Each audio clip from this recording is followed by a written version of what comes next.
السلام علیکم ناظرین، میں ہوں روبینہ فیصل اور آپ دیکھ رہے ہیں پروگرام دستک۔ ناظرین، آج کے پروگرام میں ہم بات کرنے جا رہے ہیں ایک ایسی شخصیت پہ جس کو اگر میں یہ کہوں کہ ہم بھول چکے ہیں بلکہ کبھی یاد ہی نہیں رکھا تو یہ کوئی بہت زیادہ مبالغہ آمیزی نہیں ہوگی۔ میں بات کر رہی ہوں سر سید احمد خان کی۔ ناظرین، جب ہم پاکستان میں بیٹھ کے پڑھتے ہیں یا ویسے ہی بھی بات کرتے ہیں تو ہمارے ذہن میں ایک تصویر ہوتی ہے، لمبی سی داڑھی، اور اس میں سے ہم ایک امیج نکالتے ہیں، شاید وہ ملا ہیں۔ اس کے بعد ہم مولویوں کے فتوے ان کے بارے میں سنتے ہیں اور پڑھتے ہیں، بلکہ شاید ہم نے اس سے زیادہ کچھ پڑھا ہی نہیں پاکستان کی کتابوں میں کہ وہ ایک پرو برٹش پرسنالٹی تھے، اور جو کہ دو قومی نظریے پر پہلے یقین نہیں رکھتے تھے لیکن بعد میں انہوں نے یقین کیا کسی ایک انسیڈنٹ کے بعد۔ سر سید احمد خان کی پرسنالٹی اتنی زیادہ کم کیوں پڑھائی گئی پاکستان کے اندر، جب ہمارے پاس ایسے ہیروز موجود تھے جن کی تقلید کر کے ہم آج پاکستان کو ایک سیکولر، ایک ٹالرنٹ سوسائٹی بنا سکتے تھے، ایک ایجوکیٹڈ، تو ہم نے ان شخصیات کو فالو کیوں نہیں کیا؟ اس سارے پہ بات کریں گے ناظرین۔ بڑی انٹرسٹنگ پرسنالٹی ہے ان کی، ایک ایک ڈائمینشن زندگی پہ انہوں نے بات کی، ہمارے لیے پورے کے پورے انہوں نے راستے بتائے، مسلمانوں کو کہا کہ اپنی آئیڈینٹی کو سامنے بھی رکھو، اس کو بھی نہیں لوز کرو، اور اس کے ساتھ ساتھ دنیا میں ترقی کے طریقے بھی بتائے۔ ہم نے ان کو فالو نہیں کیا، ہم نے اس ہیرو کو یاد بھی نہیں کیا، اس کا نقصان ان کو نہیں ہمیں ہوا۔ آج اس پروگرام میں ہم ان کو ریوائیو کرنے کی کوشش کریں گے کیونکہ 40 منٹ کے پروگرام میں ہم کتنی بات کریں، لیکن یہ پروگرام جو ہے اس امید کے ساتھ کیا جا رہا ہے جو امید سر سید احمد خان کو ہوتی تھی کہ میں اپنا کام کر رہا ہوں، صحیح ہے یا غلط، میں کنونس ہوں کہ یہ صحیح ہے، اور یہ لوگوں پہ پھر چھوڑ دیا تھا کہ وہ اس سے کتنا سیکھتے ہیں۔ تو اس پہ بات کرنے کے لیے سر سید احمد خان کی شخصیت پہ میرے پاس بہت کچھ ہے بتانے کے لیے، اور جو میرے مہمان ہیں ان کے پاس بھی پورا خزانہ ہے سر سید احمد خان پہ۔ خوشنود لاشاری میرے آج کے مہمان ہیں، آپ کو پروگرام میں خوش آمدید۔ ناظرین، خوشنود صاحب جو ہیں یہ پاکستان گورنمنٹ آف پاکستان میں بہت اہم پوزیشنز پہ رہ چکے ہیں، اور لیکن آج میں ہمارے ساتھ جو ان کا تعارف ہے وہ ہے ایک ہسٹری کے طالب علم کی حیثیت سے۔ تو آج جو ہسٹری ہم خوشنود صاحب کی نظر سے دیکھیں گے وہ بہت اہم ہے اور بہت زیادہ ہمارے لیے مفید ہے۔ خوشنود صاحب، سر سید احمد خان کو جیسے میں نے بتایا کہ بہت ہی زیادہ سرسری طریقے سے ایک تصویر ان کی نظر میں آتی تھی، اور ایک یہ پرو برٹش کا نعرہ، یا کبھی کبھی لگتا تھا خود سے سوچتے تھے کہ شاید بہت بڑی مولوی چیز ہے۔ تو آپ کیا سمجھتے ہیں، اس سے پہلے کہ ہم ان کی زندگی پہ بات کریں، یہ کیوں ہوا پاکستان کے اندر ان کے ساتھ؟ پہلے تو میں شکریہ ادا کرتا ہوں آپ کا کہ آپ نے مجھے یہ موقع دیا کہ میں آ کے ایک اہم شخصیت جو ہے اس کے بارے میں آپ سے یہ پروگرام کر سکوں۔ میرے خیال میں یہ ہے کہ سر سید، جب ہم پاکستان میں تاریخ پڑھاتے ہیں جس طرح سٹرکچرڈ ہے، اس میں سر سید کا ربط جو ہے، جو کہ ہے بڑا اہم ربط، وہ نظریہ پاکستان، دو قومی نظریے کے ساتھ، اور پھر آگے ہم چل پڑتے ہیں، اور باقی ہم آگے جا کے بات کریں گے کہ نظام تعلیم جو ہے ہمارا اس طرح سٹرکچرڈ ہے، اور اس کے بیچ میں پھر جو چیز اہم ہونی چاہیے وہ غیر اہم ہو جاتی ہے، اور جو غیر اہم ہوتی ہے اس کے اوپر زیادہ توجہ چلی جاتی ہے۔ صحیح۔ سر سید جو ہیں ان کے بارے میں، کیونکہ ہمارا پورا نظام تعلیم جو ہے، ایجوکیشن سسٹم، وہ ٹیکسٹ بکس بیسڈ ہے، جی، جو کتاب میں لکھ دیا گیا طالب علم کو وہ رٹنا پڑتا ہے، اور اسی کے اوپر اس کو جو ہے ایگزام دیا جاتا ہے۔ ٹیکسٹ بک میں کوئی ٹیکسٹ بک میں کیونکہ وہ ایک چیپٹر ہوگا ایک سر سید کا چھوٹا سا، جو معاشرتی علوم کی کتاب میں ہوگا یا ہسٹری کی کتاب میں ہوگا، اس کے بیونڈ نہیں ہوگا۔ اور کیونکہ ہماری تعلیم جو ہے وہ اس طرح فوکس نہیں کرتے کہ ہم مائنڈ کو، بچوں کے مائنڈ جو ان کو اوپن کریں کہ وہ خود ریسرچ کریں، خود پڑھیں، اور اس کے بعد پھر جو ہے وہ اس کے بارے میں، چیزوں کے بارے میں سوچیں۔ اس لیے آئی تھنک یہ سر سید جو ہیں ان کے بارے میں اتنی آگاہی جو ہے اتنی ڈیٹیل سے نہیں ہوئی، کیونکہ لوگوں نے ان کی اپنی تحریریں نہیں پڑھی، ان کے بارے میں تو سنا ہے، ان کے بارے میں پڑھا، ان کے اقوال سنے، لیکن ان کی اپنی تحریریں جو بے شمار ہیں، اس کا تو اتنا خزانہ ہے ان کا، ہر ٹاپک پہ انہوں نے لکھا ہے۔ صحیح۔ تو اگر ہم ان کو پڑھ لیتے تو شاید آئی تھنک ان کے بارے میں جو ہماری ایک سوچ ہے، امیج جو ہے وہ بہتر ہو، بلکہ ان کی شخصیت جو ہے اس سے ہمیں اتنی روشنی مل سکتی تھی ہر زندگی کے پہلو پہ. پاکستان آج جہاں کھڑا ہے وہاں نہ کھڑا ہوتا. اس کے ساتھ ساتھ جیسے سر سید کی تھوڑی سی بایوگرافیکلی بھی لے کے چلتے ہیں کہ میرا خیال ہے کوئی رئیسانہ ان کا بیک گراؤنڈ تھا کافی. ان کے جو ہیں وہ مغلیہ دربار سے وابستہ تھے ان کے نانا دادا. سر سید احمد خان نے انگریز کی نوکری کو پریفر کیا. اس کے ساتھ ساتھ انہوں نے جو ہے اسی نوکری کے دوران میرا خیال ہے مسلمانوں کے لیے اسکول بھی مدرسہ بنایا. یہ اس کا کچھ سلسلہ اس طرح چلتا ہے کہ سر سید جو ہیں وہ ان کے جو والد تھے وہ بھی جو عمرہ تھے ان کے بیچ میں تھے. دلی میں پیدا ہوئے، دربار میں ان کا آنا جانا تھا اور مغلیہ سلطنت زوال پہ تھی، لیکن پھر بھی وہ جو رسم و رواج جو تھے وہ چل رہے تھے. تو جب ان کے والد فوت ہوئے سر سید کے تو یہ شاید 20-21 سال کے تھے اس وقت. تو ان کے والد کا وظیفہ لگا ہوا تھا، تو وہ وظیفہ جو دربار سے تھا وہ بہت ہی کم ہو گیا، جس کی بنا پہ سر سید جو تھے اور ان کی جو زمینیں جو تھیں وہ بھی وہ ایسٹ انڈیا کمپنی جو تھی انہوں نے کسی بنا کے اوپر جو تھی وہ لے لی. تو ان کے لیے اب دو ہی راستے تھے. ایک تو یہ تھا کہ وہ دربار کے جو منتی چیزیں اس کے ساتھ وہ وابستہ رہتی، یا دوسرا یہ تھا کہ وہ اپنے لیے کوئی روزگار تلاش کرتے. انہوں نے ان کے خالوچ جو شاید تھے وہ کسی لیگل پروفیشن کے ساتھ جو تھے کسی جگہ پہ تھے، تو انہوں نے ان کو کہا کہ تم جو ہے عدالت میں آ کے تو ادھر کام سیکھو. اور پھر ادھر انہوں نے جو تھا وہ منصفی کا امتحان جو تھا وہ کمپٹیشن کے ذریعے کر کے تو پھر یہ اور ساتھ میں ان کو شاید یہ بھی سینس آ گئی تھی کہ اب جو ہے مغلیہ دور کا خاتمہ ہے. ٹمٹما رہا تھا جو چراغ تو نظر آ رہا تھا. تو انہوں نے یہ نہیں کیا کہ اسی پہ ہی بیٹھے رہیں اور ویٹ کرتے رہیں کہ شاید حالات ٹھیک ہو جائے. انہوں نے ایک اچھا ڈیسیجن کیا. اب وقت تھوڑا ہوتا ہے کیونکہ اس وجہ سے میرا ہمیں ذرا تھوڑا تیز چلنا پڑتا ہے. 1857 کی جب یہ ہوئی جس کو کہنا چاہیے اپرائزنگ، اس میں جو ہے یہ برٹش امپلائی تھے اس وقت. ٹھیک ہے. انہوں نے کچھ جو میرا خیال شیکسپیئر جو اس وقت بنارس کا گورنر تھا اس کی فیملی کی جان بچائی اور کافی لوگوں کی بچائی، اسپیشلی ان کی جو فلموں وغیرہ میں بھی اس میں دکھایا جاتا ہے. اس کی وجہ سے ان کو یہ کہا جاتا ہے جو اعتراض ہے ان پہ کہ جی انہوں نے گوروں کو تو بچایا لیکن ہندوستانیوں کو نہیں بچایا. تو جس کی وجہ سے ان کو بعد میں جو ٹائٹلز بھی ملے تو ان کو کہا کہ یہ وفادار ہیں ان کے. اس کے بارے میں آپ کیا کمنٹ کریں گے؟ اس پہ ہم ذرا اگر ہم بعد میں آتے ہیں 1857 پہ، ایک ان کی شخصیت کے کچھ پہلو، انسان جب تربیت ان کی ہوتی ہے تو وہ گھر سے ہوتی ہے. ان کی والدہ جو تھیں، میں ایک واقعہ آپ کو سناتا ہوں، اور یہ سر سید کے اوپر ایک کتاب حیات جاوید مولانا حالی نے لکھی ہے. وہ بڑی میں کہوں گا اپنے یہ ناظرین کو کہ وہ ضرور وقت نکال کے تو اس کو کتاب کو پڑھیں. اس میں بڑے اس میں سبق ہیں. اس میں وہ لکھتے ہیں کہ یہ کوئی 11-12 سال کے تھے گھر میں، تو ان کا ایک کوئی بوڑھا ملازم تھا، کسی بات پہ ان کو غصہ آیا اور انہوں نے اس کو تھپڑ دے مارا. بات جو تھی وہ والدہ تک پہنچی. والدہ نے نوکر کو کہا کہ اس کو لے جاؤ اس لڑکے کو اور جا کے باہر چوک میں چھوڑا اس کو، یہ اس قابل نہیں کہ یہ اس گھر میں رہ سکے. نوکر نے پکڑا، وہ لے کے جا کے ان کو چھوڑا ہے. یہ ادھر کھڑے تھے، ان کی خالہ جو تھی وہ ان کے پڑوس میں رہتی تھی، انہوں نے آ کے وہ ان کو لیا، وہ لے کے گھر چلے گئی. ان کو 3 دن اپنے گھر میں رکھا، پھر ان کو لے کے اپنی ان کی والدہ کے پاس گئی کہ اس کو معاف کر دو. تو انہوں نے کہا میں تب معاف کروں گی اگر یہ تمام ملازمین کے سامنے اس ملازم سے معاف کرے اور وہ اس کو اگر معاف کر دے تو. یعنی جسٹس کی ٹریننگ ان کے گھر سے، یہ گھر سے جس ان کی پرورش ان کی جو تھی وہ والدہ کا بڑا اہم رول تھا، بہت اہم رول تھا ان کی والدہ کا. وہ کافی مضبوط اصحاب کی اور بڑی اور وہ پڑھی لکھی تھی جو فارسی وغیرہ جو تھی اس میں. تو یہ جب یہ منصف ہو گئے تو اس میں بھی ایک واقعہ ہے. دلی میں یہ منصف مقرر ہوئے تھے تو ان کو کوئی آدمی تھا جس کے اوپر انہوں نے کافی احسانات کیے ہوتے. اس نے ان کے خلاف عرضیاں پرچیاں لکھنی شروع کر دی.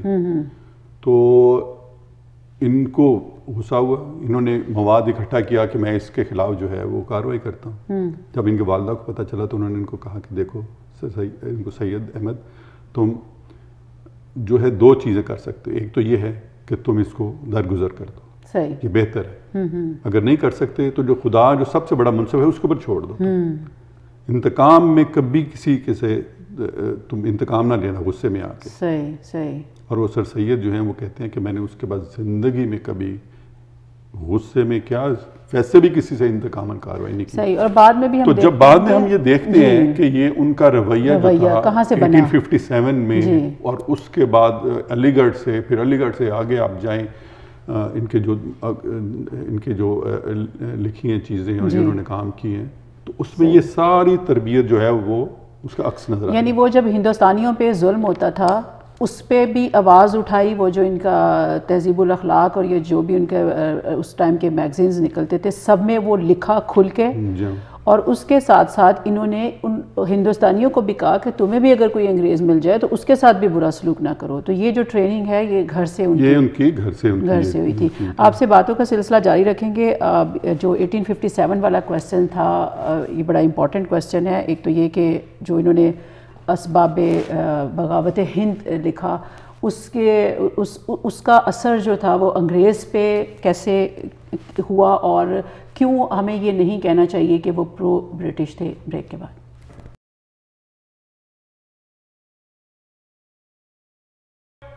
ویلکم بیک ناظرین. ہم بات کریں سر سید احمد خان پہ. بہت بڑی شخصیت ہیں, پروگرام بہت چھوٹا لگ رہا ہے. خشنود لاشاری صاحب ہمارے ساتھ ہیں.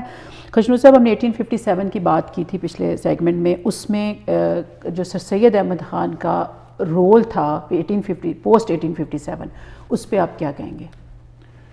آئی تھنک 1857 جو ہے وہ انڈین ہسٹری میں اور مسلمانوں کی جو انڈین مسلمان تھے ان کی ہسٹری میں ایک بہت بڑا ایک سنگ میل ہے. اور وہ آگے جب ہم بات کریں گے تو اس کے بیچ میں آپ دیکھیں گے کہ اس کا کس طرح جو ہے وہ اثر آگے تک چلا. 1857 میں سر سید جو تھے یہ بجنور میں منصف کے طور پہ یہ تعینات تھے. بجنور میں جب بغاوت ہوئی, اب جنگ آزادی کہہ لیں, ایک اپ رائزنگ ہوئی تھی, تو اس کے بعد جو ادھر ایک تھے محمود خان صاحب جنہوں نے جو لیڈر تھے, اور انہوں نے آ کے ادھر جو تھا وہ حکومت سنبھال لی ضلع کی. ایک انگریز جو تھے وہ ایک اپنی جگہ پہ ایک وہ قید ہو گئے. سر سید نے جا کے نیگوشیٹ کیا محمود خان سے, اور انہوں نے کہا کہ دیکھو یہ بچوں کو, عورتوں کو, یہ نہ ہمارے مذہب میں ہے ان کو مارنا. اگر تمہاری کوئی جنگ ہے تو وہ فوجیوں سے ہے, تم جاؤ اور اپنی سپاہ کو لو اور ان کے ساتھ جا کے جو بھی ہے جنگ کرو. ان کو جو ہے وہ جانے دو, یہ ہمارے مذہب کے خلاف ہے. انہوں نے محمود خان اس پہ مان گئے اور وہ سارے جو تھے ان کو ایویکویٹ ادھر سے وہ لوگ چلے گئے. اور اس کے بعد وہ لوگ جنہوں نے انگریزوں کو کے خلاف بغاوت کا علم کیا تھا, انہوں نے کہا کہ سر سید کہ آپ تو اتنے اچھے لوگ ہیں کہ آپ ہمارے اب منصف کے طور پہ بجنور میں رب لگے رہے. تو he continued as a representative of the people who had revolted against the British. اچھا, وہ چلتے رہے. اب پاسا پلٹ گیا 1858 میں, انگریز حاوی ہو گئے اور سارا کچھ ختم ہو گئی جو وار آف انڈیپینڈنس جو تھی. انہوں نے اب چن چن کے ان لوگوں کو جنہوں نے ان کے خلاف جو کی تھی ان کو وہ اٹھا رہے تھے.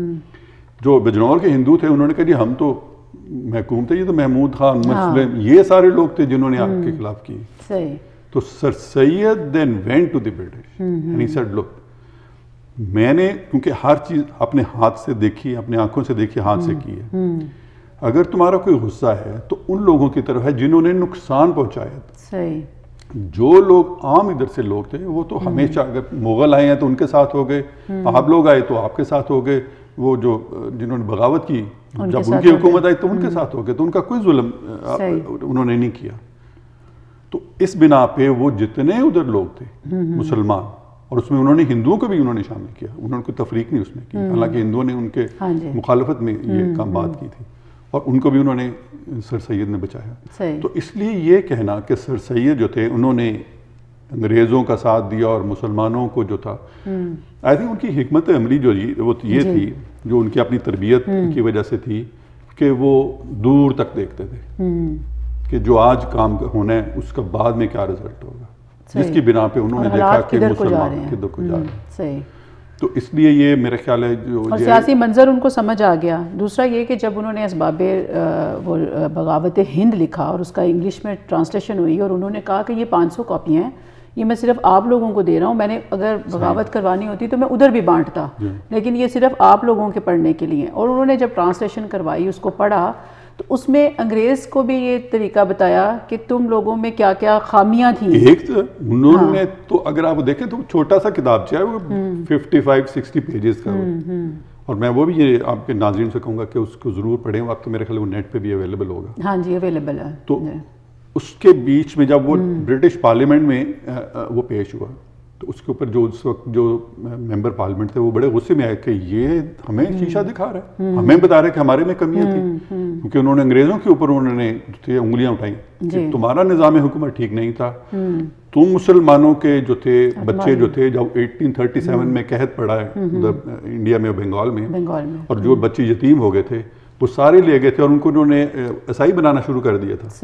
تو انہوں نے سر سید نے کہا کہ تمہاری ان حرکتوں کی وجہ سے یہ تمہارے خلاف جو نفرتیں تھیں وہ اکٹھی ہوتی گئیں، اور جو بعد میں پھر وہ میرٹھ میں جو لیجسلیٹو کانسل میں ہماری ریپرزنٹیشن نہیں تھی، ہم سے دوری تھی، ان کو سننے والے. انہوں نے کہا کہ تمہارا مذہب ایک نہیں، تمہارا کلچر ایک نہیں، تم حکومت کرنے ادھر آئے ہو، اور اس کے باوجود اگر تم ہماری بات نہیں سنتے. اور ہندو مسلم کے لیے علیحدہ پالیسیز تھیں اس وقت بھی، وہ ان کو بتایا. تو اس کے اوپر وہ ان کے فورن سیکرٹری تھے بیڈن نے کہا کہ سر سید کے اوپر ٹریزن کا کیس چلایا جائے، یہ تو غدار ہے، لیکن برٹش پارلیمنٹ نے تو اس کے اوپر نہیں کہا. لیکن یہ جو انہوں نے لکھا، آپ 1857 کو دیکھیں، انگریزوں کی ایک ان کی اپہیول تھی، ان کے بندے مرے ہوئے تھے، ان کا اقتدار آلموسٹ چلا گیا تھا انڈیا سے. اس کے بعد وہ جب وہ آتے ہیں تو ایک مسلمان اٹھ کے ان کو بتاتا ہے کہ کمیاں تمہارے میں بھی تھیں، برائیاں تم میں بھی تھیں. تو یہ آئی تھنک کوئی عام آدمی نہیں بتا سکتا. اور دوسری طرف انہوں نے مسلمانوں کو کہا کہ یہ تلوار اور توپ کی لڑائی ہے، خدا کے واسطے تم لوگ کچھ نہیں کر سکتے، تو جس چیز میں کر سکتے ہو وہ اپنے آپ کو اپ گریڈ کرو. وہ پھر آگے ان کی جو جتنی جی وہ جو مدرسہ انہوں نے اس وقت 1857 کے بعد ایک بنایا، میرا خیال ہے جاب کے دوران ہی شاید انہوں نے بنایا، جو بعد میں اس کے کچھ دیر بعد آیا، وہ 1863 میں جا کے نہیں ایک مدرسہ شاید چھوٹا سا بنانا شروع کر دیا تھا ایجوکیشن کا. پھر اس کے بعد انہوں نے یہ کیسے سوچا، جو ایک بات کی جاتی ہے، جو یہ کہتے تھے کہ ہندوستان جو ہے ایک برائڈ ہے، دلہن ہے، اور ایک آنکھ مسلمان ہے اور ایک آنکھ ہندو ہے. تو پھر اس کے بعد 1867 کے بعد میں جو ہندی اردو رائٹس ہوئے، ایک تو یہ کہ آپ کیا سمجھتے ہیں اس کی کیا وجہ تھی کہ کس نے انیشیٹ یہ کیے تھے، اور دوسری بات یہ کہ اس کے بعد سر سید احمد خان کا یہ نظریہ چینج ہو گیا تھا کہ مسلمانوں کو صرف پہلے وہ پورے ایک ہندوستانی کی بات کرتے تھے، بعد میں پھر وہ ان کو پتہ لگ گیا کہ وہ تو اپنے آپ کو سنبھال رہے ہیں لیکن یہ مسلمان کچھ نہیں کر رہے، تو میں اپنا فوکس اس پہ رکھوں. یہ آپ کیا سمجھتے ہیں، کیسے ان کے خیالات میں تبدیلی آئی؟ میں اس کو ذرا بڑے اس کو اگر کینوس پہ آپ دیکھیں تو سر سید بیسیکلی ان کا فوکس جو تھا وہ مسلمانوں کی بہتری کے لیے تھا. ان کی ساری سوچ، ان کی تحریریں، ان کا جینا مرنا دن رات انہوں نے ان کے اوپر سارا کر دیا تھا. اور وہ اس کے بعد جتنے بھی وہ چلے ان کی سوچ بڑی چینج ہو گئی. اس کے بعد بجنور سے وہ غازی پور چلے گئے، اور غازی پور میں جا کے انہوں نے اپنے جیسے ابھی ذکر کیا وہ انہوں نے سائنٹیفک سوسائٹی جو تھی وہ بنائی. اور سائنٹیفک سوسائٹی کے 3 مقصد تھے. اچھا، اس میں مزے کی یہ بات ہے کہ سائنٹیفک سوسائٹی جو تھی اس کے جو وائس پریزیڈنٹ تھے وہ بھی ہندو تھے، اور جو اس کے سیکرٹری تھے وہ بھی ہندو تھے. سو وہ ایک انہوں نے ہندوستانیوں کو اکٹھا رکھنے کی کوشش کی تھی، اپنی سوچ جو ہے اس کو تھوڑی سی سائنٹیفک بناؤ، امپیریکل ایویڈنس بیسڈ ایجوکیشن جو ہے اس کو حاصل کریں. تو 3 مقصد تھے. پہلا یہ کہ جتنی ویسٹرن نالج کی سائنسی کتابیں ان کا ترجمہ کر کے اردو میں سارا لکھ دیا جائے. دوسرا یہ تھا کہ جو ہندوستان کی جو قدیم جو کتابیں تھیں ان کا ترجمہ جو ہے وہ بھی کر کے اویلیبل کیا جائے تاکہ لوگ وہ بھی دیکھ سکیں. اور تیسرا اہم یہ تھا کہ اس سوسائٹی کا مذہبی کتابوں کے ساتھ کوئی لین دین نہیں ہوگا. تو پھر انہوں نے مولویوں نے کہا کہ تو اس کے اوپر جو تھی ان کی پوری فوکس تھی کہ مذہب جو ہے وہ لوگوں کا ایک اپنا ایک ذاتی معاملہ ہے, وہیں تک رہنا ان کے لیے ان کی اب الگ سوسائٹیز بنی ہوئی ہیں, انجمنیں بنی ہوئی ہیں, ان کے جو بھی ہیں ان کی کتابوں سے وہ ادھر سے لے رہے ہیں. ہمارا کام فوکس رکھنا ہے کہ جو ویسٹرن ایجوکیشن, ماڈرن ایجوکیشن جو آپ کو آگے لے کے جائے گی, اس کے اوپر فوکس کیا جائے. صحیح صحیح. اور اس کے ساتھ ساتھ جو ایجوکیشن پہ آگے ہم بات کرتے ہیں کہ اس میں ان کو مشکلات کتنی اٹھانی پڑی, یعنی مسلمانوں کو یہ بتانے کے لیے کہ پڑھ لو, ان کو یہ تک کہا گیا کہ ابھی بریک کا پھر وقت ہو گیا, ان پہ پورے فتوے لگے, ان کو کہا کہ یہ کافر ہے, ملحد ہے. ایون انہوں نے کہا کہ اگر ریلیجن کو بھی لینا ہے تو قدیم روایات کو چھوڑ کے تو اس کو جو ریلیجن ہے, جو اسلام ہے, صرف اس پہ رہو. اور ریلیجن کو مجھے ایک واقعہ یاد آیا, میں بریک سے پہلے شیئر کر دوں. میرا خیال ہے وزیر تعلیم تھے جو کوئی انگریز, تو انہوں نے کہا کہ میں اس بندے کو اس لیے اس پوسٹ سے ہٹا رہا ہوں جس کیونکہ یہ لادین ہے. تو سر سید احمد نے اس کو کہا کہ اس ایجوکیشن کی اس پوسٹ پہ لادین کا ہی ہونا بہتر ہے, تاکہ یہ ہندو, مسلم, عیسائی کسی بھی ریلیجن پہ نظر رکھے بغیر سب بچوں کو ایجوکیشن دے. ناظرین, سر سید احمد خان کو ایجوکیشن کی طرف مسلمانوں کو مائل کرنے کے لیے جو اس کے 1857 کے بعد چھپ کے مسجدوں میں بیٹھ گئے تھے, مولویوں نے ان کو کہا تھا کہ خدا کی طرف دیکھو اور اللہ سے دعا مانگو کہ ہم فرنگیوں سے بچ جائیں, اور یہ وہ کافر, اور ایک دن آئے گا کہ ہماری حکومت ہمیں مل جائے گی, اور بس اللہ اللہ کرو. تو اس اور احساس کمتری ایک ہو گیا ان کو, ان سے حکومت چھن گئی تھی, انگریز کا بھی ان پہ تھا. تو ان سارے مصائب کو لے کے کہ انگریز کا بھی عتاب ان پہ ہے, وہ خود بھی اندر سے ڈرے ہوئے تھے یا نفرت میں پڑے ہوئے تھے. تو اس سارے سینیریو میں اگلے سیگمنٹ میں ہم دیکھیں گے کہ سر سید احمد خان نے کیسے لوگوں کو کہا کہ تعلیم جو ہے وہ ضروری ہے اور مغربی تعلیم لو. بات کریں گے بریک کے بعد.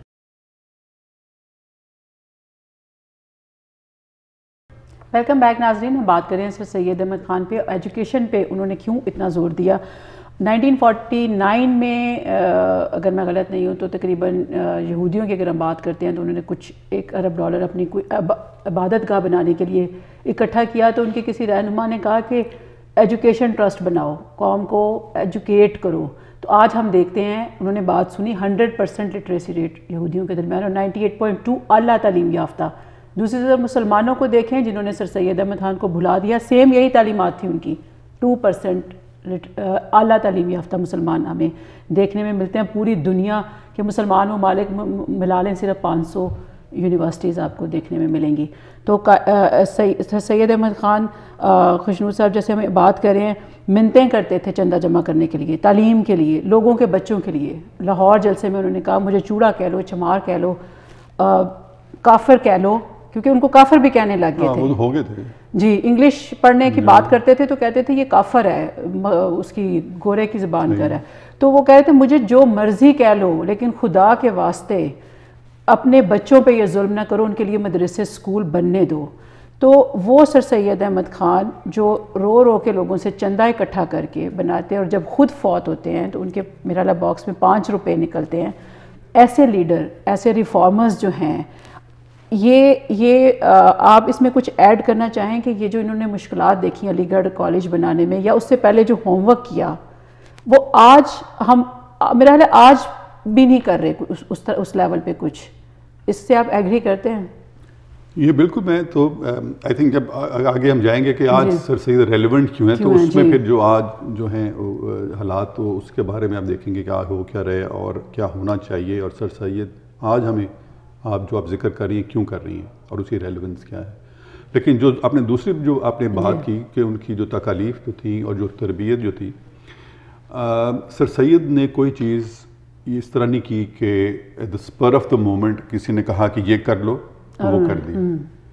وہ ایک ایسی شخصیت ہے جو خود سوچتے تھے, بہت دور تک سوچتے تھے, اور ان کے بارے میں تو کہا جاتا تھا نا, یہ مین ہو کوڈ سی ٹمارو, آپ بہت آگے تک سوچتے تھے.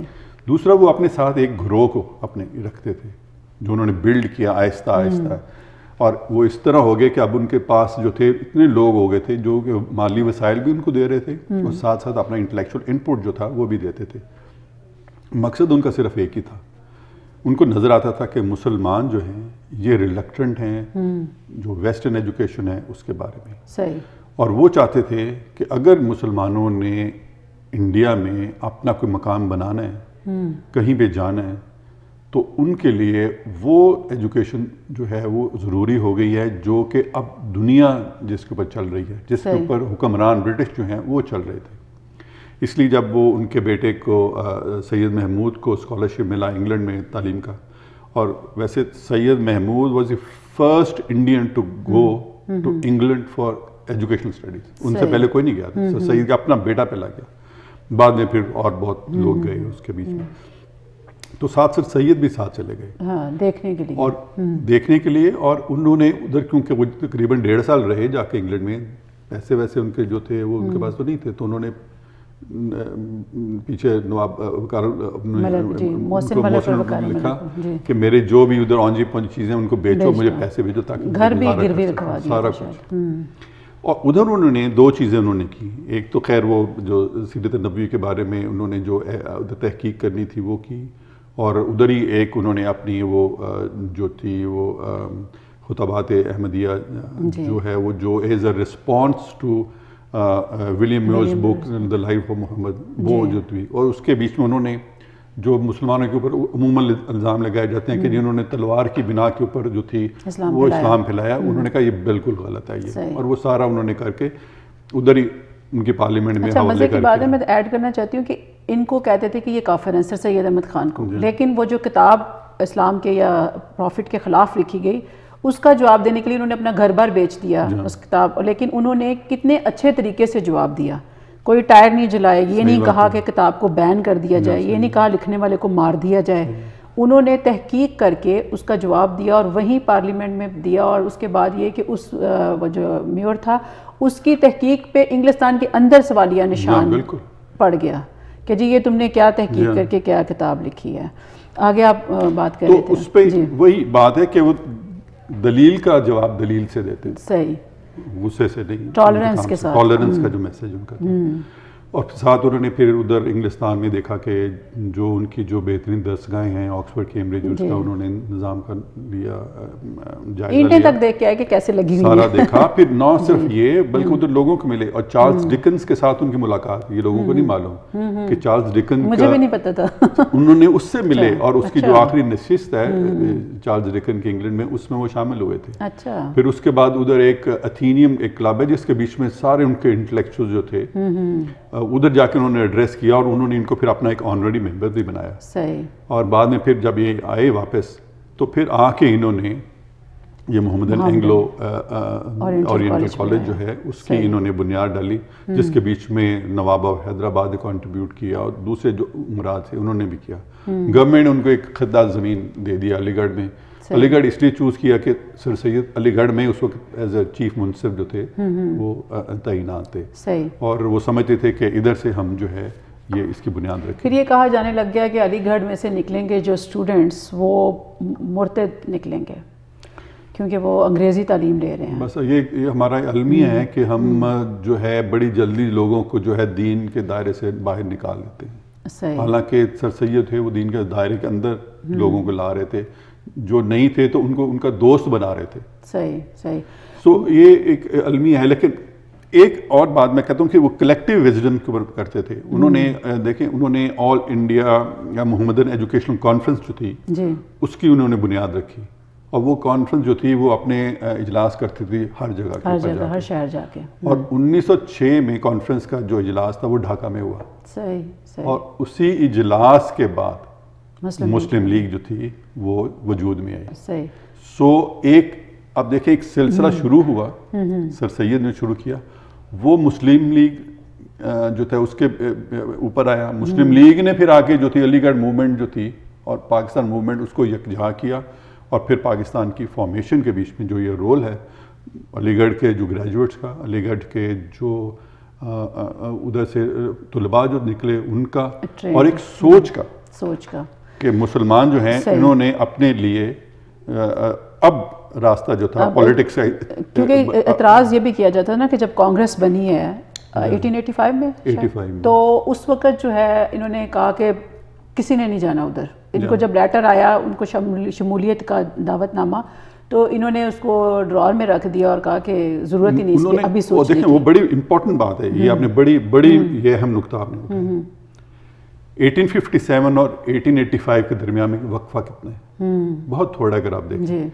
مسلمان اس وقت جو تھے انگریزوں کو اتنا خوف تھا کہ یہ کہیں دوبارہ تو نہیں اٹھ کھڑے ہوں گے ہمارے خلاف پولیٹیکلی انہوں نے ان کا ایک ہسٹورین تھے اور ڈبلیو ہنٹر کو انہوں نے کہا کہ تم ذرا اس کے اوپر ایک تحقیقات کر کے ہمیں بتاؤ تو ہنٹر نے انڈین مسلمز کے نام کے اوپر وہ اپنی رپورٹ جو تھی وہ پیش کی 1871-72 میں اس نے شاید یہ نتیجہ نکالا تھا کہ یہ ان کا کوئی جہاد نہیں تھا مسلمانوں کا لیکن آپ یہ دیکھیں کہ انگریز کو خوف کتنا تھا سر سید اسی بات کو نفی کر رہے تھے کہ اگر ابھی تم لوگ تیار تو ہوئے نہیں ہو نہ ایجوکیشن میں ہو نہ آپ نے آگے ان کی کوئی انجینئرز کوئی ڈاکٹرز سوسائٹی میں کوئی اہمیت نہیں ہے پالیٹکس میں چلے جائیں گے تو پھر آپ تمام وہ جتنے آپ نے اچیومنٹس ابھی تک کیے وہ زیرو ہو جائیں گے اور پالیٹکس میں جا کے کریں گے پالیٹکس میں ان کو یہ بھی نظر آ رہا تھا کہ آگے چلے گا تو یہ پارلیمانی نظام آئے گا ریپرزینٹیو سسٹم آف گورنمنٹ ہوگا آپ آلریڈی منورٹی میں ہیں تو کیا پرپیچول منورٹی میں رہنا پسند کریں گے وہ منورٹی جو نہ پڑھی لکھی ہے جو اس کو سوچ اس کی بند ہے اور جس کی ٹریڈیشنل ایجوکیشن کے اوپر جو بیسڈ ان کی سوچ ہے تو اسی لیے سر سید نے یہ سارا کچھ دیکھتے ہوئے منع کیا انہوں نے کہا بھی پڑھو انہوں نے کہا اپنے آپ کو دور رکھو اس سے اور یہ بھی تھا کہ وہ اگر ہندو یہ بنا رہے ہیں یا انڈین نیشنل کانگریس ہے تو وہ تو بنگال میں 100 سال سے انہوں نے تو اعلیٰ تعلیم میں لگے ہوئے ہیں تم لوگ تو ابھی تعلیم کچھ بھی نہیں دیکھیں نا اتنا جب یہ 1905 میں بنگال کی ڈویژن ہوتی ہے جب تو ہندوؤں نے ایجیٹیشن کر کے 1911 میں وہ ساری جو تھی ڈویژن ختم کر کے پھر بنگال کو اکٹھا کر لیا مسلمانوں میں تو اتنی بھی سخت اس وقت نہیں تھی پولیٹیکلی کہ وہ اس کا مقابلہ کر سکتے اور اس سے پہلے وہ ہندی اس سے پہلے اگر وہ جوائن کر لیتے 1885 میں تو پھر آپ خود اندازہ وہ ہندی لینگویج کی انہوں نے بات کی اور سب سے پہلے یہ کہ جو بھی راستہ یہ والا تھا کہ پہلے اپنے آپ کو اسٹرانگ کرو ایجوکیشن وائز اور اپنا برٹش کی نظر میں اپنے آپ کو دوست بناؤ اس کا یہ مطلب نہیں تھا کہ ان کے وفادار یا کچھ ایسے اپنی جو سب سے امپورٹنٹ چیز ہے نا جو میں نے محسوس کی رسپیکٹ انسان کی چاہے وہ خود ہیں یا مسلمان ہیں یا کوئی اور ہے انہوں نے دی بھی اور انہوں نے ایکسپیکٹ بھی یہ کیا کہ مسلمانوں کو یا ہندوستانیوں کو بھی کوئی ایسے نہ دیکھے ناظرین بریک کے جانے سے پہلے پھر ایک چھوٹا سا واقعہ علی گڑھ واقعہ تو نہیں ایک بات ہے کہ جو علی گڑھ کا ہاسٹل تھا مسلم علی گڑھ یونیورسٹی یا کالج تھا تب اس کا جو ہاسٹل تھا اس میں گائے کا گوشت جو ہے وہ نہیں بنتا تھا تاکہ ہندو جو اسٹوڈنٹس ہیں ان کی دل آزاری نہ ہو تو یہ ٹالرنس جو اسلام کہتا ہے دوسری قوموں کو ساتھ لے کے چلنے کا برداشت رواداری کا وہ ہمیں سر سید احمد خان کی پرسنالٹی میں ملتا ہے اگلے سیگمنٹ میں ہم بات کریں گے کہ سر سید احمد خان آج کے پاکستان میں یا آج مسلمانوں کی حالت میں کہاں ریلیونٹ ہیں بریک کے بعد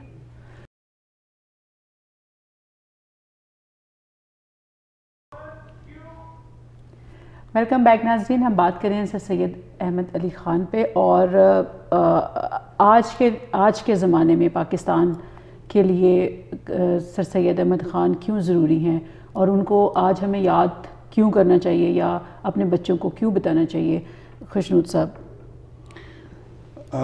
دیکھیں میری نظر میں جو سر سید احمد خان کی جو تعلیمات تھیں جو سوچ تھی اور جس سوچ کی بنا پہ علی گڑھ موومنٹ جو تھی پاکستان موومنٹ کے ساتھ اس کا جو ہے ملاپ ہوتا ہے پاکستان موومنٹ پہ آگے آتی ہے اور وہ آج اگر اتنی ریلیونٹ اتنی اس سے زیادہ نہیں ہے تو اتنی کم بھی نہیں ہے جتنی سر سید کے وقت میں تھی آج دیکھیں اب ہو کیا رہے میں آج کے آپ کو واقعات بتاتا ہوں آج آپ کے اسکول جو ہیں وہ بند پڑے ہیں کہ جی کوئی تھریٹ ہے کوئی پبلک اسکول بلکہ سب اسکول شاید سارے اسکول شاید ہیں پنجاب پاکستان سے کوئی 2 لاکھ کے قریب اسکول ہیں پبلک پرائیویٹ ملا کے آپ دیکھیں اسکول بند ہو گئے ابھی ہم یہ بھی نہیں سوچ رہے کہ ان اسکولوں کے بھی پڑھایا کیا جا رہا تھا وہ تو ایک الگ ایک داستان ہے ہم نے اپنی ایجوکیشن کے اوپر کتنی توجہ دی ہے وہ بھی ایک الگ اس کو کر دیں کسی نے آپ کو یہ بتایا کہ مدارس بند ہیں آج نہیں بند وہ چل رہی ہے اور وہ سر سید کی جو سوچ تھی جو سوچ یہ تھی کہ انہوں نے مسلمانوں کو western modern scientific empirical evidence based education جو تھی اس کی بنا پر دنیا میں مقام جو تھا وہ پرانا آگے لے کے جانا تھا. وہ سوچ جو تھی وہ اس کو اب ایک رکاوٹ اس کے بیچ میں آ گئی ہے. دوسری آئی تھنک اس کی ریلیونس آج یہ بنتی ہے کہ ہم نے جو اپنا جو ویسٹرن ایجوکیشن ہے اس کے ایک متوازی ایک سوچ جو تھی, جسے آپ جو بھی نام دے دیں, خارجی سوچ کہہ لیں یا جو بھی اس میں ہے ٹریڈیشنل جو سوچ ہے, وہ متوازی سلسلہ جو ہے اس کو بہت پروان چڑھا دیا ہے. اتنا پروان چڑھا دیا ہے کہ اب یہ جو ہے دونوں کا کہیں جا کے ملاپ جو ہونا جو ہے ملک میں وہ مطلب مشکل تو کبھی نہیں ہوگا اگر اس کے بیچ میں لوگ اکٹھے ہوں اور لوگ جو ہیں اس کے بارے میں سوچیں. تو یہ جو سر سید کا پیغام ہے آج آئی تھنک بہت ریلیونٹ ہے کہ اگر آپ نے کوئی دنیا میں کوئی آئسولیشن میں نہیں رہ سکتا, اور وہ جو کہتے ہیں کہ no army in the world can stop the march of an idea whose time has come. So the idea of a modern education came in 1859 onward with Sir Syed. آج ہم اس کو روک نہیں سکتے, اس کو اس میں رکاوٹیں آ رہی ہیں اس کے بیچ میں. تو آئی تھنک ہمیں یہ بتانے کی ضرورت ہے لوگوں کو کہ آپ یہ دیکھیں کہ آپ نے دنیا میں اگر کوئی مقام پیدا کرنا ہے, اگر آپ نے دنیا میں سائنسدان پیدا کرنی ہے, اگر دنیا کی جو اعلیٰ جو سر اٹھا کے چلنا ہے دنیا میں, تو اس کا طریقہ کیا ہے, تو اس کے بیچ میں آپ نے وہ ایجوکیشن لینی ہے جو آپ کے دماغ کھولے. آپ دیکھیں آپ کے پروگرام کا نام بھی دستک ہے, آپ روز جو عقل کے جو کیواڑ ہیں ان کو آپ ناک کرتی ہیں, اپنے بند ہو گئے, تو وہ کھولنے کی بات ہے نا. اور ہماری ریلیونس انسان کی دوسری مخلوقات سے کیوں ہے؟ کیونکہ ہم انسان کویسچن کرتا ہے کہ میں یہ کیوں کر رہا ہوں. دوسرے جانور جو ہیں وہ تو ایک روٹین میں ہے. اب جب وہ کویسچن کرنے کی آپ کی سوچ جو ہے اس کے اوپر جو ہے پابندی لگ جائے, تالے لگ جائے, غور نہ ہو. اور یہ سر سید نے بھی اپنے اس میں پیغام میں کہا تھا کہ ہمارے قرآن کے بیچ میں جو ہے وہ لکھا ہوا ہے کہ تم لوگ غور کیوں نہیں کرتے. تو وہ جو غور کرنے کا جو ہے وہ تسلسل اگر ہم بند کر دیں گے, جب غور کریں گے تو کویسچن کریں گے تو ڈیولپمنٹ ہوگی تو انسان کی جو سوچ ہے, نظریہ ہے, وہ آگے جائے گا. لیکن خوشنو صاحب, جو پاکستان میں سسٹم ہے, چاہے اسکول کھلے بھی ہوں, تو جو طریقہ کار ہے جو آپ بات کر رہے ہیں سوچ پہ دستک دینے کا, وہ تو نہیں ہے.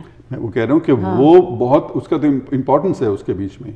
وہ بھی آج اس لیے ریلیونٹ سر سید ہے کہ سر سید نے یہ تمام جو چیزیں جس کو اب ہم سمجھتے ہیں کہ رکاوٹیں ہیں انسان کے ذہنی اختراع کی, ان کو کھول دی تھی. اور اسی لیے پاکستان میں اب کوئی سائنٹسٹ یا کوئی ایسے پرومیننٹ کچھ پیدا نہیں ہو رہے. سائنٹسٹ ہوئی نا ایک پیدا جنہوں نے وہ پانی کی گاڑی چلائی انہوں نے. ہاں, جب ہماری دیکھیں یونیورسٹیز کے آپ کے جو ہیڈ ہوں ان کو اگر پلیجرزم کا کہا جائے کہ ان کی تو ڈگری جو ہیں وہ پلیجرائزڈ ہیں, تو انہوں نے آگے کیا تعلیم اس کی دینی ہوگی. اور جو کہ کویسچن کرتا ہوگا کسی کو تو وہ اپنے گھر ہی. اور اب جو اردو لینگویج کا دوبارہ سے آ گیا ہے, سر سید احمد خان اس زمانے میں کہتے تھے کہ اگر آپ نے پڑھنا ہے, آگے جانا ہے ماڈرن, یا تو آپ یہ کہ اردو میں اتنی وہ ترقی یافتہ لینگویج ہوتی کہ اس میں سب جو جدید معلومات ہیں, تعلیمات ہیں, ہمیں مل جاتی تو ٹھیک تھا.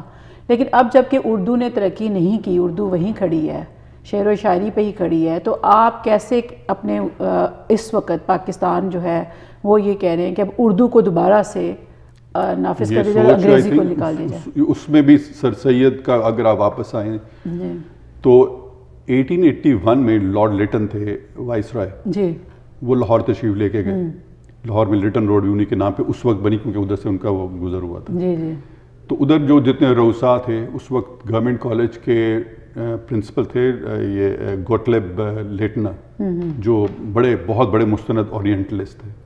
ان کی سربراہی میں ایک ڈیلیگیشن جا کے تو ان کو ملتا, اور انہیں کہا کہ جی آپ ادھر ایک یونیورسٹی بنائیں پنجاب لاہور میں.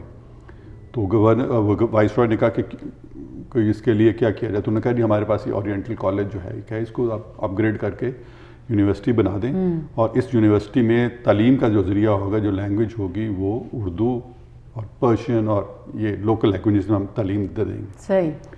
انہوں نے جو تھی تھوڑی سی ایکسیپٹنس جو تھی شو کر دی گورنر, اس نے وائس رائے لارڈ لیٹن نے.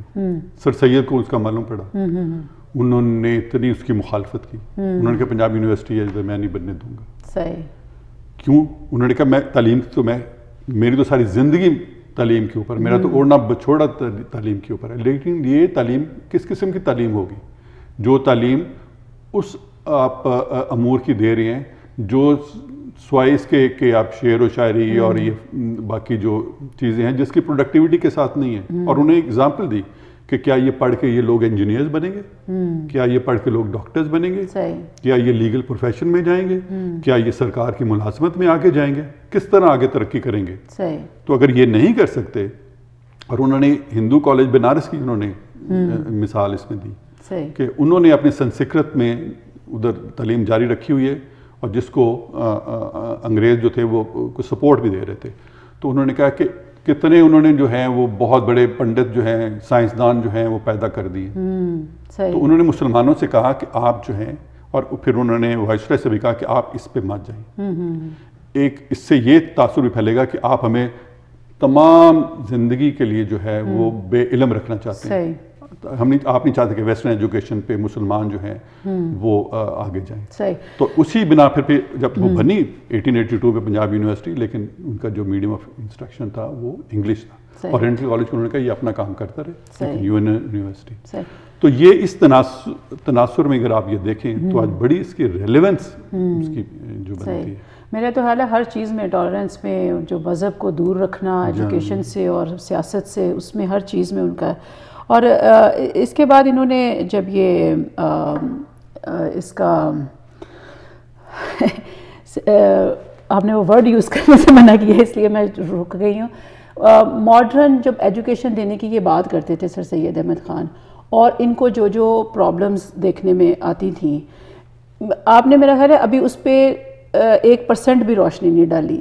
مطلب کیونکہ وقت کی کمی ہوتی ہے. ہاں جی، لیکن وہ اس لیے ضروری ہے کہ میں یہ دیکھ رہی ہوں کہ جب ایک انسان اپنی جو ریفارمر ہوتا ہے، یا جو سر سید احمد خان جیسے لیڈر تھے جنہوں نے اپنی ذات کو پیچھے رکھ کے، ایون اپنے بچوں کو بھی پیچھے رکھ کے ملک کے لیے، قوم کے لیے کام کیا، اس کو زندہ رکھنے کے لیے اب آپ کیا سمجھتے ہیں کہ یہ پاکستان کی گورنمنٹ جو ہے یا لوگوں کو کیا کرنا چاہیے؟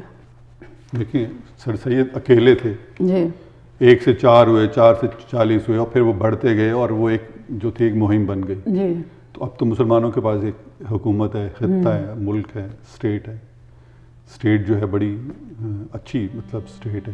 یعنی سر سید احمد خان اکیلے اتنا کچھ کر گئے جتنا ایک پوری ریاست بن کے بھی نہیں کر سکتی. ہمیں کرنا چاہیے، کر سکتی ہے. صحیح. اور اس کی طرف توجہ جو ہے بہت ضروری ہے کہ تعلیم جو ہے، اور وہ تعلیم جو ریلیونٹ ہے، وہ تعلیم جس سے ہمارا ذہن جو ہے وہ کھلے، اس کی طرف ہمیں لے جانا. صحیح، بہت شکریہ.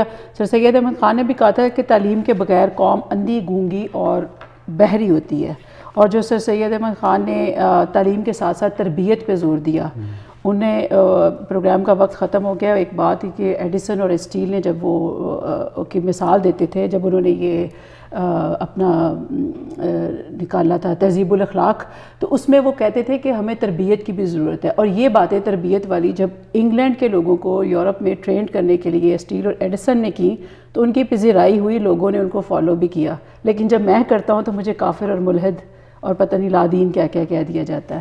تو یہ بس بات ایک آپ سے شیئر کرنا چاہ رہی تھی کہ اتنی مشکلات ایک بندے نے ایک پورے، جس کو کہنا چاہیے کہ اپنی زندگی کے اوپر، اور ہمیں زندگی کے ہر شعبے میں رہنمائی دے کے گئے. یہ ہماری بدقسمتی ہے کہ ہم اس کو نہ کریں. قائد اعظم نے اپنے آل پاکستان ایجوکیشن کانفرنس 1947 میں ایک بات کی تھی ایجوکیشن کے حوالے سے، جس پہ خشنود صاحب زور دے رہے ہیں، جس پہ سر سید احمد خان دیتے ہیں، جس پہ اس پروگرام کا جو مقصد تھا، there is no doubt that the future of Pakistan will depend upon the type of education we give to our children and the way in which we bring them up, type and way.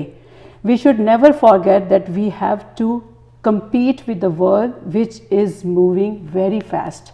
تو یہ قائد اعظم کا جو کہ سر سید احمد خان ان کی اپنی بھی خشنود صاحب break میں بتا رہے تھے کہ جب انہوں نے اپنی وصیت کی تھی تو انہوں نے ایک پورشن جو تھا اپنے جائیداد کا وہ علی گڑھ یونیورسٹی کے لیے بھی کیا تھا. ناظرین، یہ تھا آج کا پروگرام. خشنود صاحب کی بہت مشکور ہوں کہ انہوں نے سر سید احمد خان جیسی پرسنالٹی کو ہمارے درمیان دوبارہ سے زندہ کرنے کی کوشش کی.